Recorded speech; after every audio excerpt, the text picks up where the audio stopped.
What's up, you guys? How's it going? I'm back, and here's some more Project Spark Beta, and this is going to be episode 2 of my creation challenge, and the ideas I'm doing is going to be mainly from Moldy Bread. I love that name. He commented to make a game where like I had a bunch of different characters working together to defeat an enemy, and they all have like unique things they can do. And also kind of I mixed in Lombax, wanted some like weapon upgrade, like a game where you could upgrade your weapon, and so I kind of put both together. So, actually no, not play. Create. Let's get into it. Yeah, this is it. Hopefully it works. Here we go. So, here we have this. If you press 1, it goes to a swordsman. If you press 2, if you press 2, it'll switch to a ranger, and you have controls over each. And 3 is mage, and they each have 2 different attacks, pretty much. And yeah, so let's go defeat these goblins. So they're set to follow and automatically attack if you're not using them. And I can be like, oh man, that swordsman's getting beat. Let's switch to him. Right. So yeah, there's that. Now let's switch to our ranger, and I put a hidden emerald thing back here, and so if you press shift it'll upgrade your bow. Bam. Look at that. I just made it really big for fun. Okay, so now here's where the tricky part and what I'm most proud of in this level is there's this boss goblin here. So if we go up to him, it'll say use a ranged attack to stun him, so I'll jump up and use a ranged attack, a power ranged attack. And it says right click with the swordsman to use a heavy attack, so I do that and it shrinks him down. And then if I switch into the mage and I hit him with a fireball, I'll win and it'll end the game. Boom. And it seems like it freezes, but that's actually just ending it. So now let's go into the brains and check out how I did all that. So what I started with is I took the follower brains that are preset. I'll show you what that means. And I changed them up a lot. Actually, I pretty much got rid of everything that was originally there, but they taught me a bunch of things about how to make followers. So if you go into something's brain, here I'll do the goblin just so I don't mess anything up. So if you go into something's brain, you can click this brain icon right here, and it'll pull up every brain, or not, well, a bunch of preset brains. So like like all this stuff, you can read it, and then you can even save your own. So I did a puck brain for the puck for when I had to try all those different pucks from that air hockey video, and so I could just put in the brain real quick that way. So yeah, there's that. So let's go into, okay, so it says equip the bow.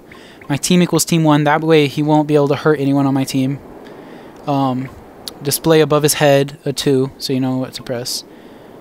And it says when the enemies are within 20, it says my enemy equals it.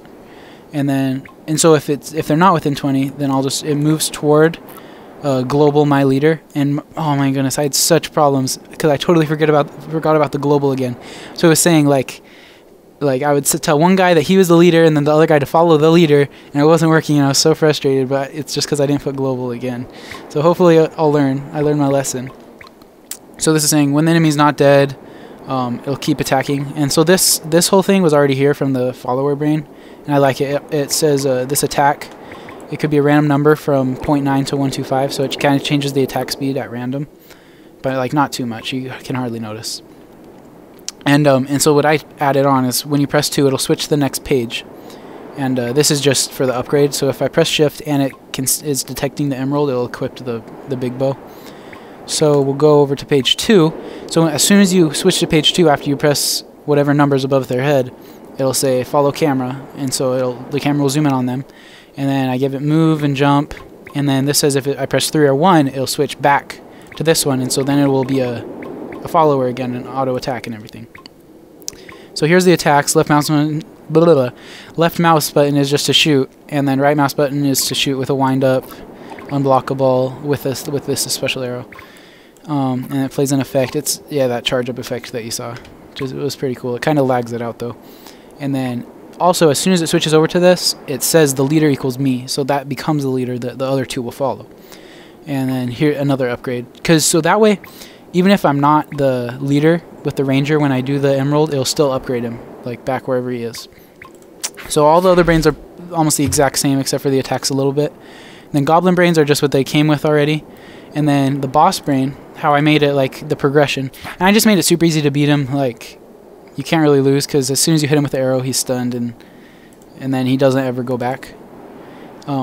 So here's his regular goblin brain, totally the same, except I added the display. The scroll bars are so like glitched out. See? Okay, wow, that worked that time. It says display the instructions for how to beat him. And then this is just already was all there. And whenever he bumps a ranger arrow, so whenever that arrow hits him, it'll switch to the next page. And then emote stunned, which is nice. I'm glad they had that. I couldn't find it for a while, but it worked out good. And then when you're hit by a heavy attack, and the swordsman is the only guy that can do a heavy attack, which is his right-click attack, he'll shrink 77% to being really little. And it'll switch to the next page. And this actually is a countdown timer to 10, and it'll go back to the first page. So if you don't switch and attack within 10 seconds, it'll switch back, but that's a long time. And it also has the words on the top. And then same thing when it bumps a fireball, it'll play a huge fire explosion and kill me and end the game. And I couldn't get it, so if I put when countdown timer hits like whatever to end the game, so you can actually see him die instead of it just seeming like it freezes, because he's dead, his brain disappears, and so then it won't ever end the game. So I think the way around that is if you make a logic cube with all the brain information in it and put it into his brain at the start of the level, like, because there's a command that says push brain, so you can push the brain over to him, and that way when he dies the command will still exist. So I think that's a way around that. But so yeah, there's this level, you guys. I hope you enjoyed. Please continue to comment. I love all the ideas. It's so fun for me to, because I don't have necessarily the best imagination for thinking of stuff, but you guys do, or at least all of you put together. Is way better than anything I can think of, and so it's awesome. And I love trying to make the stuff that you challenge me to make. And so yeah, thanks for watching, you guys. Please subscribe if you're new, and really just comment any ideas that I can make with this awesome game. Thanks, you guys. See you later.